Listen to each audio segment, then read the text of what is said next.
You volunteered to be their hostage? Well, better me than someone else.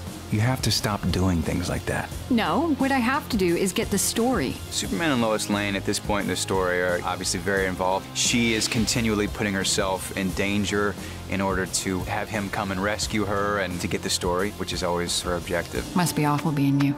Most powerful man in the world, and you still can't control the women in your life. The love story between Lois and Superman is a modern-day love story between a man and a woman in that they care for each other, but he allows her the space to be herself. The relationship between Superman and Supergirl is very brother and sister, very bickering cousins, but at the same time they love each other. They both learn from each other, like he's having to catch up on the speed to Earth, and at the same time she's always reminding him about where he came from. So she is the reality check to Superman. It was only a couple of months ago.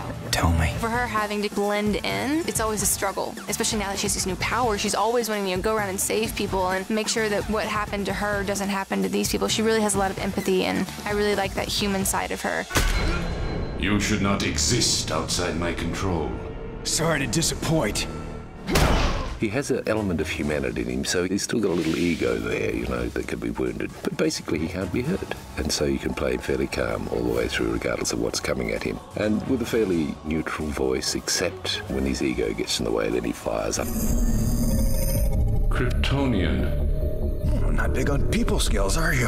When I was a little boy growing up in the country of South Australia, we only had radio, we didn't have television, but we had radio. And so after school we would listen to radio serials, and Superman was my favourite. We couldn't wait to get hold of the comic books and listen to the radio after school, so I relate very strongly to Superman. He's also such a good man, isn't he?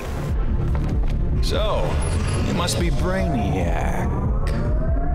Okay.